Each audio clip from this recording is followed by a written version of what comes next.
Hoy vamos a leer y a estudiar en la segunda carta de Pablo a los Corintios, capítulo 3, porque hemos estado estudiando en los grupos de vida esta carta muy interesante, y pues de ahí hemos visto en este capítulo 3 unos pasos hacia la transformación espiritual. Sabemos que la carta pues fue dirigida con esa intención de que los corintios tuvieran también un encuentro y una relación mucho más estrecha con el Señor. Y esa era la intención de Pablo, porque sabemos que en Corintio había muchas diferencias y muchas tendencias diferentes a lo que Pablo estaba enfocado en su ministerio. Entonces, vamos a leer este texto, y dice así la palabra de Dios. ¿Comenzamos otra vez a recomendarnos a nosotros mismos? ¿O acaso necesitamos, como algunos, carta de recomendación para ustedes o de parte de ustedes? Ustedes son nuestras cartas, escritas en nuestros corazones, conocidas y leídas por todos los hombres, siendo manifiesto que son cartas de Cristo redactadas por nosotros, no escritas con tinta, sino con el Espíritu de Dios vivo, no en tablas de piedra, sino en tablas de corazones humanos. Esta confianza tenemos hacia Dios por medio de Cristo, no que seamos suficientes en nosotros mismos para pensar que cosa alguna procede de nosotros, sino que nuestra suficiencia es de Dios, el cual también nos hizo suficiente como ministro de un nuevo pacto, no de la letra, sino del Espíritu. Porque la letra mata, pero el Espíritu da vida. Y si el ministerio de muerte grabado con letra en piedra fue con gloria de tal manera que los israelitas no podían fijar la vista en el rostro de Moisés por causa de la gloria de su rostro, la cual se desvanecía, ¿cómo no será aún más, con más gloria, el ministerio del Espíritu? Porque si el ministerio de condenación tenía gloria, mucho más abunda en gloria el ministerio de justicia. Pues en verdad lo que tenía gloria, en este caso no tiene gloria por razón de la gloria que lo sobrepasa. Porque si lo que se desvanece fue con gloria, mucho más es con gloria lo que permanece. Teniendo por tanto tal esperanza, hablamos con mucha franqueza. Y no somos como Moisés, que ponía un velo sobre su rostro para que los israelitas no fijaran su vista en el fin de aquello que había de desvanecerse. Pero el entendimiento de ellos se endureció, porque hasta el día de hoy, en la lectura del antiguo pacto, el mismo velo permanece sin alzarse, pues solo en Cristo es quitado.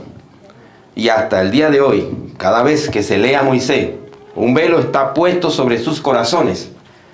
Pero cuando alguien se vuelve al Señor, el velo es quitado. Ahora bien, el Señor es el Espíritu. Y donde está el Espíritu del Señor hay libertad. Pero todos nosotros, con el rostro descubierto, contemplando como en un espejo la gloria del Señor, estamos siendo transformados en la misma imagen de gloria, en gloria, como por el Señor, el Espíritu. Soberano Dios, te damos gracias en esta mañana. Gracias, Padre, porque tu palabra es viva y eficaz y más cortante que cualquier espada de dos filos, que atraviesa nuestros pensamientos, que atraviesa nuestro cuerpo, nuestro entendimiento, para ajustar tu palabra a lo que tú quieres que nosotros entendamos, Señor. Guíanos siempre a estudiar tu palabra de una manera correcta, como tú quieres que la estudiemos, Señor. Gracias porque esta palabra nos ayuda a entender tu voluntad, nos ayuda a entender tu propósito, nos ayuda a obedecerte, Señor, en un momento determinado de nuestras vidas. En este tiempo tan difícil que todos quieren confundir tu palabra con otras cosas y olvidan tu precepto, olvidan tus mandamientos. Gracias, Señor, por esta lectura.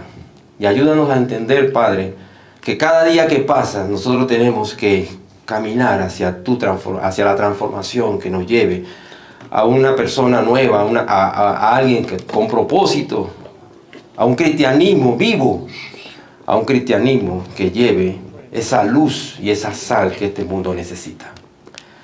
Gracias, Señor, por todo. En el nombre de Jesús. Amén.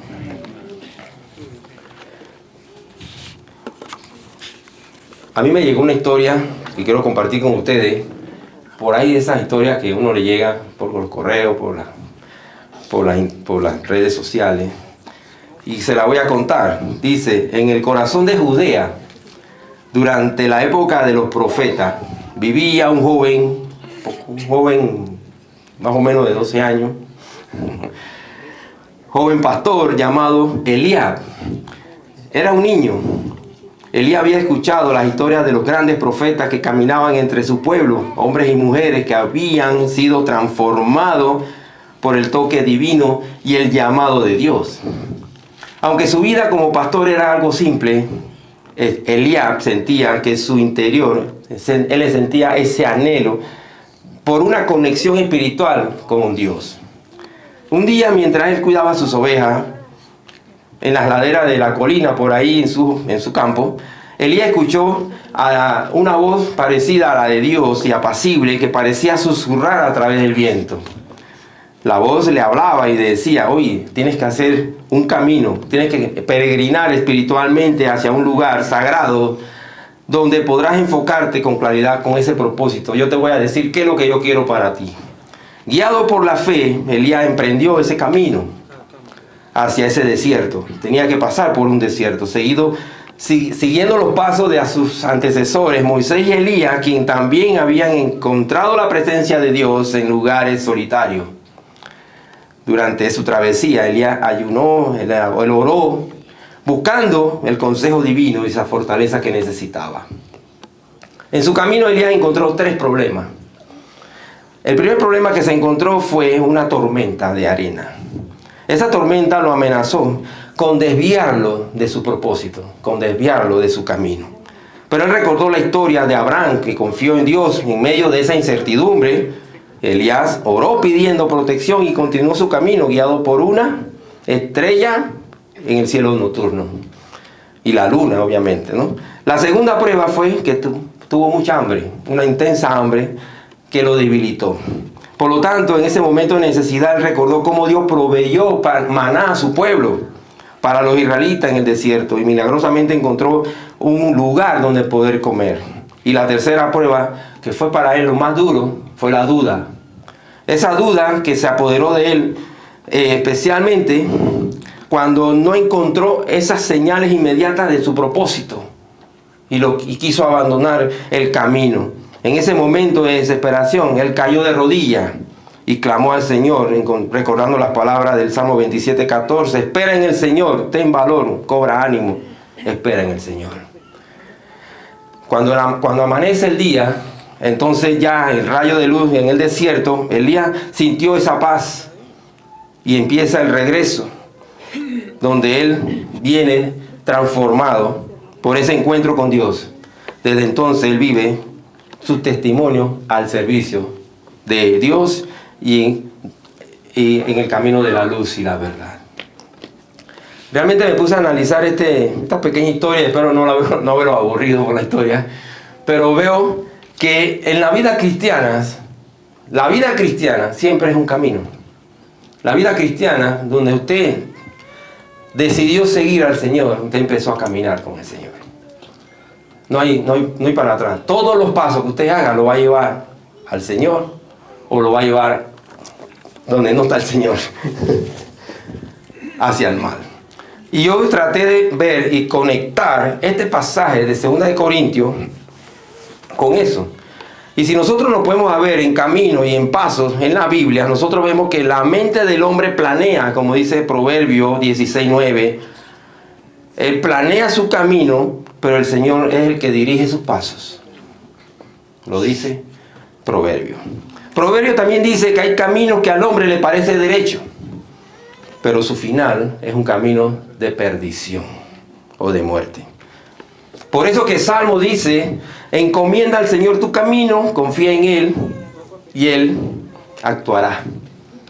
Y el mismo Jesús, estando en persona, dice, nadie que después de poner la mano en el arado y mira hacia atrás es apto para el reino de Dios. Significa que cada paso que usted dé tiene que ir en dirección a un camino de transformación de espiritual, a un camino de ejemplo y de testimonio al mundo. Por eso que nosotros hoy queremos ver que en esta carta de Corintios, que Pablo le da a ellos, es una verdadera, él le quiere dar una verdadera espiritualidad para que ellos tengan presente algunos pasos que están ahí inmersos en este capítulo, para poderlos ayudar a tener una vida espiritual. Y estos pasos son los siguientes. El primer paso que usted ve ahí son 4. Yo lo tengo en 5, pero resumido son 4. El primer paso es ser cartas vivientes en Cristo. El segundo paso es vivir en la suficiencia de Dios. Vivir en la suficiencia de Dios. El tercer paso es confiar en el nuevo pacto, no en el viejo, en el nuevo pacto. El cuarto es reflejar la gloria de Dios. Ser reflejo de lo que Dios ha hecho en nuestra vida al mundo. Y aceptar la transformación del Espíritu. Ahí está, inmerso en el capítulo completo de 2 Corintios 3, del 1 al 18. Y si nosotros nos vemos en la primera, que es ser cartas vivientes de Cristo, el versículo 3 dice... Más que todo el versículo 3 y 4, el 1 al 3, comenzamos otra vez a recomendarnos a nosotros mismos. ¿O acaso necesitamos, como algunos, cartas de recomendación para ustedes o de parte de ustedes? Ustedes son nuestra carta escrita en nuestros corazones. Conocidas. Cartas conocidas. Y leídas por todos los hombres. Y leídas por todos los hombres. Siendo manifiesto que son cartas de Cristo redactadas por nosotros, no escrita con tinta, sino con el Espíritu del Dios vivo. No en tabla, esas tablas de piedra, sino en tabla de corazones humanos. Por lo tanto, las verdaderas credenciales de cualquier ministerio hoy en día deben ser vidas cambiadas. Las credenciales de cualquier ministerio que se quiera realizar en la iglesia debe ser por medio de una vida cambiada en el Señor. Esas son las epístolas vivientes que deben existir en las iglesias. Por tanto, hermanos, somos cartas vivientes, y eso significa de tal manera que nuestras vidas, las cartas que son leídas, tienen que ser mensajes que comuniquen el evangelio de la verdad. Un mensaje que sea claro y visible a las personas que nos rodean. No puede haber otro. Tiene que ser un mensaje claro. No tiene que ser con ese feedback, ni esas cosas que pasan, ni esa lluvia, sino que tiene que ser un mensaje claro, contundente, visible a quienes nos rodean. Y tratando de ampliar esto de la carta abierta, porque el mundo nos está mirando y la gente nos ve, yo he determinado 3 cosas por la cual nosotros podemos ser cartas abiertas. Primero, vivir con integridad y transparencia. No puede haber otra. Vivir constantemente, diariamente, en integridad y transparencia. Y eso lo demuestra en Mateo 5:16, que dice: así brille la luz de ustedes delante de los hombres. Brille la luz de ustedes delante de nosotros, de los hombres, dice, para que vean sus buenas acciones y glorifiquen a su Padre que está en los cielos. Nuestras acciones deben entonces reflejar la luz de Cristo. Debe dar sabor al mundo, mostrando ser íntegro y auténtico. Sé de una sola pieza, como dice la gente. Sé de una sola persona. Que tú sí seas sí, tú no seas no. No podemos estar como que, bueno, sí, yo voy a hacer, no te preocupes, yo te voy a ayudar. No, seamos íntegros. Decía Spurgeon, Charles Spurgeon, por ahí encontré una frase de él que decía: Cristo nunca contempló la producción de cristianos en secreto. ¿Qué cosa? O sea que Cristo, cuando vino al mundo, no trató de enseñar y crear discípulos para que estuvieran metidos y escondidos, sino que fueran públicos al público, a la gente. No contempló la producción de cristianos secretos. Y a menudo nosotros asumimos que esas cualidades internas solo pueden ser desarrolladas por nosotros aislándonos del mundo. O sea, nosotros podemos decir, bueno, yo soy cristiano, pero yo estoy trabajando acá escondido. Estoy trabajando acá secreto. Yo estoy en mi trabajo, pero yo soy cristiano, pero ahí estoy, ¿no? Como tras bastidores. No. Jesús quiere que nosotros vivamos ante el mundo y decirle al mundo que somos hijos de Dios. Porque el mundo nos va a mirar y nos va a determinar de que realmente somos diferentes. Por eso es que nuestra vida, nuestra manera de actuar, nuestra manera de vivir tiene que ser en integridad, porque eso va a dar testimonio de lo que tenemos dentro de nosotros, que es el Espíritu Santo. El otro punto que yo quiero ampliar un poco sobre sobre ser carta viviente, es practicar la humildad y el servicio, porque así te ven. La gente ve a las personas humildes. Yo no sé, pero a mí no me gustan los arrogantes. Y no sé, hay gente que... ¿no? A nadie. Pero el humilde enseña, da paz. Y así mismo el servicio, Filipenses 2, 3, 4 dice, no hagan nada por egoísmo o por vanagloria, sino con actitud humilde. Actitud humilde, cada uno de ustedes considere al otro como más importante que a sí mismo. Si Cristo, siendo Dios, se humilló, y se humilló de tal manera que nos sirvió a nosotros, ¿nosotros qué? No podemos humillarnos. Si Cristo, siendo Dios, lo hizo, nosotros entonces. Y ahí parece que nosotros a veces nos llenamos de esa situación de que, bueno, yo tengo más título que tú, yo tengo más experiencia en el trabajo que tú, yo tengo más años que tú, yo me gradué antes que tú. Y nos vamos creando una situación de que somos, ¿no? Estamos despegándonos del suelo. Pero realmente eso no es así para el cristiano. Tenemos que ser humildes y servir, no buscando cada uno sus propios intereses, sino más bien el interés de los demás. Por eso que la humildad y el servicio desinteresado van a demostrar el carácter de Cristo en nosotros. Hay que ser de convicciones firmes entonces. Tenemos que mantener nuestras convicciones firmes para demostrar credibilidad. Todo aquel que tiene convicciones fuertes, la gente le cree. ¿O no? Tiene problemas, pero la gente le cree. ¿Se acuerdan cuando la mujer de Herodes quería matar a Juan el Bautista? ¿Qué decía Herodes? Herodes lo escuchaba, dice, no me molestaba, no me gustaba lo que me decía, pero lo oía. Porque Juan el Bautista iba así. Así mismo el hombre y las personas creen cuando tú tienes convicciones. Cuando tú tienes esas convicciones firmes para demostrar esa credibilidad en lo que hacemos. Y a veces lo que usted haga en el trabajo, lo que usted haga al servicio de la comunidad, tiene que hacerlo muy bien, con buenos ejemplos, buena actitud. Porque eso la gente lo ve. Y eso demuestra que soy carta abierta. Por eso que una carta leída debe ser muy bien leída y conocida por todos los hombres. Entonces, hermanos, también tenemos que perdonar y buscar la reconciliación. Eso lo tenemos que hacer como cartas abiertas. En Colosenses 3:13 dice, sopórtense unos a otros, perdonándose unos a otros. Si alguien tiene queja contra otro, como Cristo los perdonó, así también háganlo ustedes. Y, sin embargo, nosotros estamos estudiando 2 Corintios, por allá por el capítulo 5, en nuestro grupo. Habla de que Dios nos dio a nosotros, los cristianos, el ministerio de la reconciliación. Somos nosotros los que tenemos el ministerio de la reconciliación, son los cristianos. No son los políticos. No son los no creyentes. Son los cristianos los que van a reconciliar al hombre con Dios. Somos nosotros los que tenemos ese ministerio de la reconciliación. Por eso que nosotros tenemos que saber y medir nuestra paciencia hacia nuestro prójimo en momentos difíciles.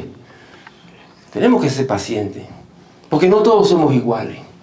Pero lo importante es que todo esto está dentro que esta carta, como dice el versículo 3, son manifiestos por nosotros, no escrita en tinta, sino con el Espíritu de Dios vivo. Todo lo va a hacer el Espíritu que está en nosotros como sello eterno. Por eso, hermanos, tenemos ese ministerio y una gran responsabilidad todos nosotros como cristianos. Segundo paso, vivir en la suficiencia de Dios. ¡Qué belleza! En el versículo 4 dice, esta confianza tenemos hacia Dios por medio de Cristo. No que seamos suficientes en nosotros mismos para pensar que cosa alguna, imagínense usted, cosa alguna procede de nosotros, sino que nuestra suficiencia es de Dios, el cual también nos hizo suficiente como ministro de un nuevo pacto, que ahora lo vamos a ver más adelante.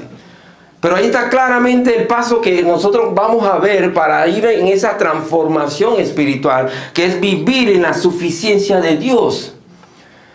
Algunos, y todos caemos, muchas veces rechazamos el ser usado por Dios porque pensamos que no estamos listos. No, me falta un poquito más. Me falta más estudio. Me falta leer más. Me falta portarme bien. No. Pensamos que no estamos listos, entre comillas, pero en un sentido, nunca estamos listos ni somos dignos de ser utilizados por Dios. No somos dignos. Si tuviéramos esa preparación que se dice y estaríamos listos, entonces la competencia no estaría sobre Dios, sino sobre nosotros. Entonces yo podría utilizar esa competencia entonces para yo soy suficiente para hacer y no hacer, no. Porque siempre tenemos que mantener nuestra suficiencia en Dios. Por eso, hermano, no estés esperando, no sé, hacer algo, o ganar esto, o leer esto. Póngase en manos del Señor para que Dios lo utilice, así como está. Hay un himno por ahí que no se canta ya mucho tiempo. En las iglesias no queremos cantar himnos. Pero dice, tal como soy, Señor. No sé si lo conocen. Los invito a que lo busquen y lo canten. Tal como soy, Señor. Así, utilízame. Porque el Señor necesita a las personas así. Pregúntese si los discípulos se prepararon para seguir al Señor. Leví estaba en el banco de los tributos cuando lo llamó el Señor. ¿Y qué hizo él? Se paró y se fue detrás de él. ¿Estaba preparado? No estaba preparado. Pero él dice, yo me voy a apegar a eso. Yo me voy a ir detrás del que todo lo puede. Y eso es lo que el Señor quiere. Que esa suficiencia sea así. Reconociendo nuestra debilidad, hermano. Reconociendo nuestra debilidad y reconociendo el poder de Dios. Compárenlo. Si tú eres débil y el poder de Dios, entonces, ¿para dónde tú vas a querer? Ahí hacia el poder de Dios. Entonces tenemos que reconocer nuestra debilidad. Vivir en esa suficiencia de Dios significa confiar plenamente en su provisión. Plenamente en su provisión. Confiar plenamente en su poder. Confiar plenamente en su gracia. Y no en nuestros propios recursos. ¿Y por qué no en nuestros recursos? Porque son limitados, hermano. Son limitados. Y siempre fallan. Ahí dice en 2 Corintios 12:9, el que me ha dicho, te basta mi gracia, pues mi poder se perfecciona en la debilidad. Por tanto, con muchísimo gusto me gloriaré más en mis debilidades, para que el poder de Cristo more en mí. Por lo tanto, usted tiene que reconocer eso, para que entonces el poder de Cristo nos lleve y nos utilice. Tenemos que reconocer nuestras debilidades. Solo en la gracia de Dios es suficiente para sostenernos. No hay más nada que nos pueda sostener.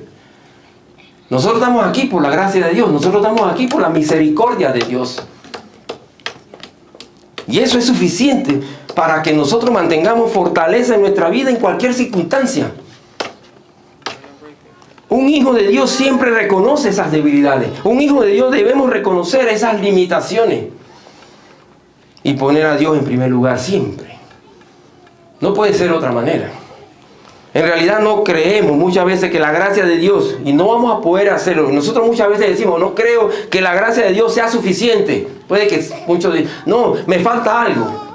No puede ser que solo la gracia de Dios sea suficiente.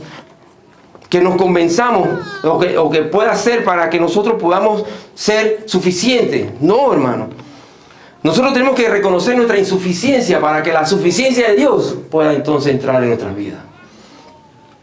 Y para eso, muchas veces nosotros queremos poner nuestros recursos, nuestros títulos, nuestras capacidades, que yo sé, que yo conseguí esto, que yo tengo un título, que tengo una maestría. Todas estas cosas empiezan a darnos suficiencia, entre comillas. Pero lo que Dios busca es personas preparadas en su camino, en sus palabras. Pablo no era, imagínense los títulos de Pablo. Eran muchos. Por eso que no podemos recibir la fortaleza de Dios mientras no reconozcamos nuestras debilidades. No vamos a recibir esa fortaleza. Por eso que dice aquí el Señor, no que seamos suficientes, el versículo 5, no que seamos suficientes en nosotros mismos para pensar que cosa alguna procede de nosotros, sino que nuestra suficiencia es de Dios. Aparte, todo lo que usted piensa que puede servir para la obra, nosotros necesitamos abrir nuestros corazones 100% al Señor y que sea Él el que nos utilice como instrumento de Él. Por eso que debemos confiar en su provisión, hermano. En Filipenses 4:19 dice, y mi Dios proveerá a todas sus necesidades conforme a su riqueza en gloria en Cristo Jesús. Podemos vivir con confianza y paz sabiendo que Dios es fiel para proveer todo lo que necesitamos. Todos los instrumentos están en la Biblia escrita para un cristiano, para un ministerio, para que el Señor nos dé toda la fortaleza necesaria para poder hacer una obra en el Señor. Y por lo tanto, al reconocer esa suficiencia de Dios y esa debilidad de nosotros, podemos nosotros entonces liberarnos de la ansiedad. Cuando digan, ¿y quién puede ir? ¿Y quién hace? No, yo estoy ansioso porque el Señor me mandó a hacer esto. No, nos liberamos de esa ansiedad. Que no estoy preparado, que no puedo hacer. Y entonces, al liberarnos de esa ansiedad, que es lo que nosotros estamos buscando, porque soy insuficiente, y que Dios sea el que supla mi provisión y sea el que provea mi necesidad, entonces yo podré enfocarme en su reino y en su justicia. Pero tenemos que salir de eso. Nuestra mente como humano tiene que ir y eliminar esa suficiencia. Por lo tanto, también tenemos que vivir por fe, hermano. Y ahí dice en la Biblia, en 2 Corintios 5:7, si lo que estamos estudiando, 2 Corintios dice, porque por fe andamos y no por vista. Esto implica vivir por fe. Esto implica vivir confiando únicamente en sus promesas que están aquí en la palabra de Dios. Y confiar en la dirección de Dios, incluso cuando no podemos ver el camino a seguir, como la historia de Eliab que leímos al principio. Hermano, es un reto para cada uno de nosotros. Necesitamos personas que estén dispuestas siempre a estar así ante el Señor, como dice, como aquel publicano, ¿se acuerdan? La parábola del fariseo y el publicano. Que el fariseo se sentía suficiente ante el Señor con todo lo que tenía. Ay, yo tengo esto, Dios mío, yo hago esto, yo doy esto, yo voy allá. Y el pobre publicano de ahí al ladito de él decía, así agachadito, sé propicio a mí que soy pecador. Así nos hemos sentido nosotros, insuficientes. ¿Y qué dijo el Señor? Que bajó más justificado que el otro. Porque eso es lo que quiere el Señor. Utilizar personas que realmente estén dispuestos a entregarse a Él. Tercer paso. Vamos bien. Vamos bien. Tercer paso, porque ya falta uno más.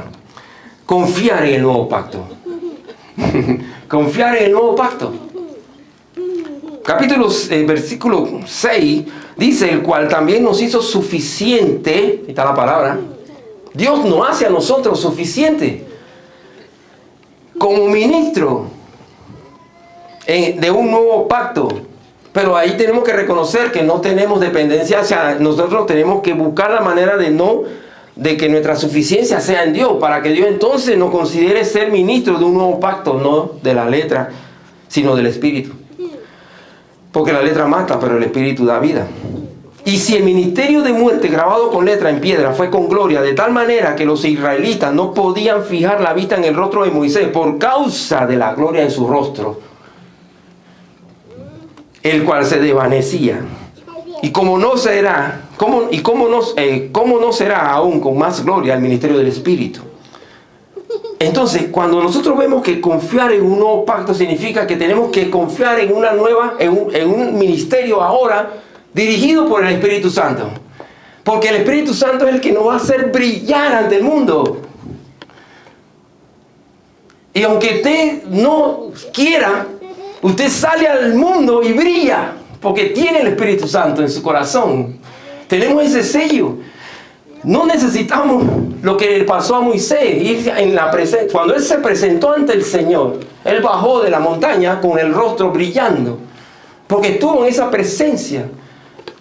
Pero ese se desvanecía. Ahora entra un ministerio del Espíritu, porque si el ministerio de la condenación tiene gloria, mucho más abunda en gloria el ministerio de la justicia. Por lo tanto, hermanos, nosotros ahora tenemos un ministerio que nos respalda, que es el ministerio del Espíritu Santo en nosotros. Nosotros somos sellados con el Espíritu Santo, ¿no? Somos sellados. ¿Ese sello se quita? ¿Y qué hace ese sello ahí? Nos hace brillar. Nos hace brillar, aunque usted no quiera. Así que cuando el mundo vea a esta gente de la iglesia bautista Costa Verde, él va a ver un brillo. Todo el mundo brillando por fe, porque tenemos la gloria del Espíritu Santo en nosotros. Hermano, por eso que debemos apropiarnos. Y este nuevo pacto, que era mostrado a través del brillo del rostro de Moisés, era una gloria que desaparecía, pero la gloria en nuestro pacto dura sin desvanecerse. Debemos abrazar las promesas y las otras obras redentoras de Jesucristo, que nos ofreció a través de ese sacrificio de nuestros pecados para convertirnos en un especial tesoro. Por lo tanto, hermanos, ¿cómo sabemos nosotros que podemos confiar en este paso como un nuevo pacto? Primero tenemos que apropiarnos de la gracia y del perdón. ¿Por qué? Porque, hermano, dice la Biblia en Hebreos 8:12, pues tendré misericordia de sus iniquidades y nunca más me acordaré de sus pecados. Y ahí está la situación. Esto implica aceptar el perdón completo de nuestros pecados, gracias al sacrificio de Cristo. Pero muchas veces nosotros recordamos las cosas malas que pasaron en mi vida. Y no puedo entonces ser esa gloria o confiar en ese nuevo pacto, porque todavía recuerdo mi vida vieja. Y todas esas cosas pasaron. Aquí todas son hechas nuevas ahora. Y muchas veces pasa eso. Y dice la Biblia aquí, esto implica aceptar el perdón completo de nuestros pecados gracias al sacrificio de Cristo.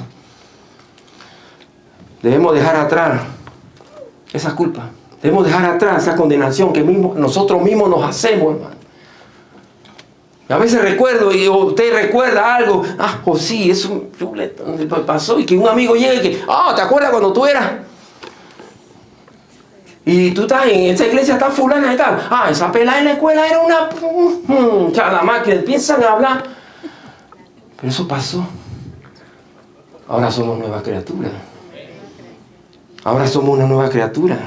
Por eso debemos dejar de atrás eso, confiando en que somos perdonados y hechos nuevas criaturas. Confiar en el nuevo pacto significa caminar en la libertad del Espíritu. Caminar en la libertad del Espíritu, hermano. Segunda de Corintios 3, ahí mismo, en el versículo 17, dice, ahora bien, el Señor es el Espíritu. Y donde está el Espíritu del Señor, ¿qué hay? Libertad. Libertad. Este nuevo pacto nos da libertad del poder del pecado, nos da libertad de la ley, y podemos vivir guiados por el Espíritu Santo, permitiendo que Él transforme nuestra vida y nos capacite para vivir de acuerdo a su santa voluntad. Ya es hora, hermano, que siempre miremos la gloria de Dios como un nuevo pacto en nuestra vida. Cada día que usted se levanta, usted puede demostrar que usted es una nueva persona, diferente de lo que era antes. Ese era el objetivo del Señor, ponernos sobre lugares celestiales inclusive.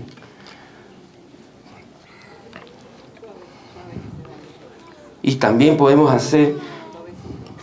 confiar en un nuevo pacto cuando vivimos con un corazón transformado. Cuando vivimos con ese corazón transformado. Hasta allá en Ezequiel 36, 26 al 27 dice: además le daré un corazón nuevo y pondré un espíritu nuevo dentro de ustedes. Eso fue una promesa al pueblo de Israel. Quitaré de su carne el corazón de piedra y le daré un corazón de carne. Pondré dentro de ustedes mi espíritu. ¿De qué estamos hablando? Del sello del Espíritu Santo. Y haré que anden en mis estatutos y cumplan cuidadosamente mis ordenanzas. En pocas palabras, una vez que usted recibe este nuevo cambio, esta nueva persona espiritualmente, una nueva persona con el sacrificio que hizo Cristo, ahora usted no manda, el que manda a Jesús en su corazón ahora. Por eso que nosotros con Cristo estamos juntamente crucificados. Y ya no vivo yo, mas vive Cristo en mí. Gloria a Dios. Por eso que, ¿qué puede pasar mañana? No sabemos. No, que se acaba de aprobar yo no sé qué, no, que va a haber problemas y que van a subir la ley de la edad, que no sé qué, que la paramétrica y todas estas cosas, y tienen desesperado a todo el mundo, que sí, que me falta un año para jubilarme. Somos de Cristo, hermano. Somos de Cristo. El nuevo pacto promete una transformación interna primero, para que nosotros podamos dar una transformación externa al mundo. Tenemos que ser transformados internamente, y ya lo hizo el Señor con su Santo Espíritu. Por eso, hermano, debemos abrirnos a esta obra de transformación que el Señor ha hecho en nuestra vida, permitiendo que Dios cambie nuestros corazones, permitiendo que Él y nos dé ese deseo y capacidad de vivir en esa obediencia y amor al Señor. Por eso que el cristiano, nosotros los cristianos, no vamos a estar viviendo, no debemos vivir quejándonos cuando tenemos a Dios que es todopoderoso y nos da todo. ¿Vivimos por fe o no vivimos por fe? Y el último paso, hermano, reflejar la gloria de Dios. Versículo 18, el final, el último versículo. Vamos a leer 17. Ahora bien, el Señor es el Espíritu, y donde está el Espíritu del Señor hay libertad. Pero todos nosotros, ahora con el rostro descubierto, porque no necesitamos el velo, porque tenemos el Espíritu Santo, contemplando como en un espejo la gloria del Señor, estamos siendo transformados en la misma imagen de gloria en gloria, como por el Señor, el Espíritu. El capítulo 3 habla de esto. Yo pude determinar estos pasos en el capítulo 3 de pasos hacia una transformación espiritual. Pero una vez que entra el capítulo 4, entonces usted vive la transformación espiritual. Así que la tarea es que usted ahora lea el capítulo 4, porque es el resultado de estos pasos. Hermano, viviendo en santidad y obediencia, podemos reflejar la gloria de Dios. En 1 Pedro 1, 15 y 16 dice: sino que así como aquel que los llamó es santo, así también sean ustedes santos en toda su manera de vivir. Toda su manera de vivir. Porque escrito está: sean santos porque yo soy santo. Hermanos, debemos ser reflejo de esa gloria en nuestra vida diaria. Que nuestras acciones y pensamientos para mostrar al mundo una transformación espiritual. Y debemos decirle al mundo esto, a las personas que están alrededor de nosotros. Y el último, otra manera de reflejar la gloria de Dios es transformándonos a la imagen de Cristo, que ese sería parte del último paso de transformación. Pero todos nosotros con el rostro descubierto, contemplando entonces como un espejo la gloria del Señor. Hermano, debemos permitir que el Espíritu Santo trabaje en nosotros para experimentar esta transformación a la imagen de Cristo, que es lo que necesitamos. No somos perfectos y no estamos buscando la manera de ver esto como una perfección y ahora hay que seamos perfectos. Nunca lo vamos a hacer, porque nuestra vida sigue siendo una vida de pecado, hermano. No hay justo ni a un uno, dice el Señor en su palabra. Y nosotros somos, como ya hemos mencionado, insuficientes para poder que Dios pueda ser suficiente en mi vida. Por lo tanto, yo no voy a ser perfecto. Y siempre voy a tener falla. Y siempre nos van a estar señalando todo. Porque ese es el trabajo del maligno, de estar señalando a la gente. Es un acusador, dice la palabra. Así que, pero nosotros tenemos que vivir transformándonos a la imagen de Cristo. No es que sea algo contradictorio, sino que necesitamos entonces estar en Cristo, porque solo en Cristo podemos ser vencedores. No lo podemos hacer de otra manera. Por eso que yo quiero concluir con algunas aplicaciones que debemos tener presentes para preservar en nuestra transformación espiritual. Son 4 aplicaciones que le voy a dar bíblicamente para poder vivir ahora una vida como vencedores. Debemos someternos al Espíritu Santo. Romanos 12:2 dice: y no se adapten a este mundo. ¿Qué es lo que vivimos ahora? Todo el mundo, pero no nos vemos adaptamos en el mundo, hermano, pero no somos del mundo. La función de nosotros en el mundo es brillar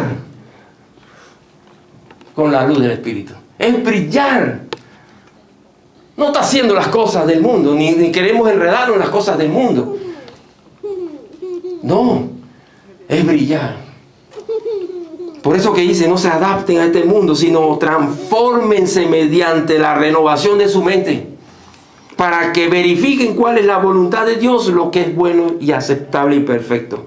Debemos estar dispuestos a dejar atrás las viejas formas de vida y adoptar una perspectiva basada en la verdad de Dios, en la verdad de su palabra. Esa es la primera aplicación. La segunda es permanecer en la palabra de Dios. Solo la palabra de Dios nos enseña. Hoy en día, ¿cuántas personas no están tratando de desvirtuar la palabra de Dios? De todas las maneras.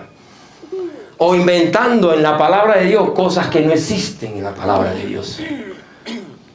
Y muchas veces creemos cosas que nos mandan a las redes y nos mandan y le leemos en las redes sociales y mira lo que es.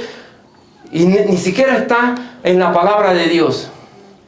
Por lo tanto, tenemos que permanecer en la palabra de Dios, porque la Biblia dice, si permanecen en mí y mis palabras permanecen en ustedes, pidan lo que quieran y les será hecho. Oh. Está como yo cuando leí, Señor, pido lo que quiero. Sí, dice la palabra. Pide lo que quiera.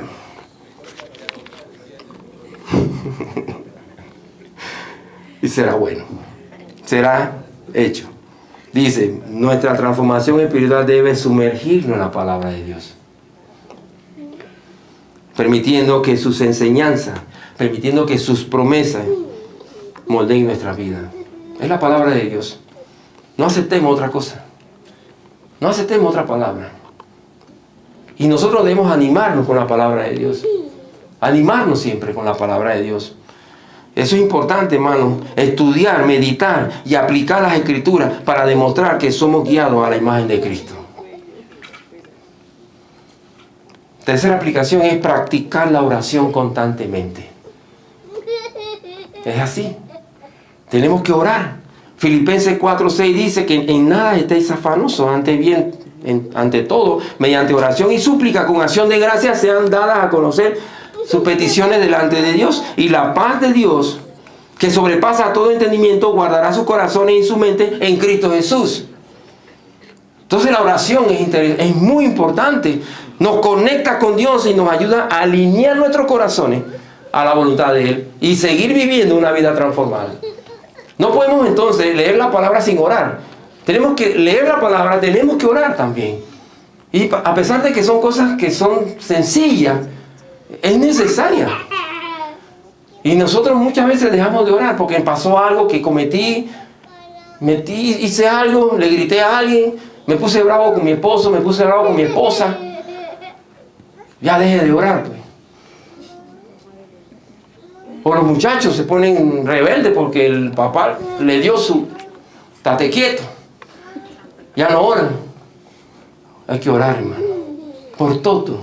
Orar sin cesar.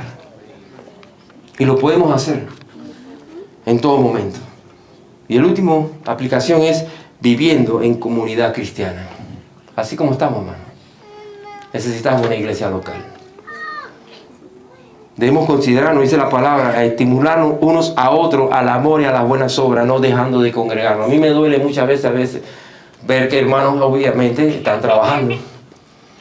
A veces no vienen porque están trabajando, pero uno deja de ver a algún hermano por varios tiempos, varios domingos, ya uno como que siente algo. Y necesitamos esa comunión.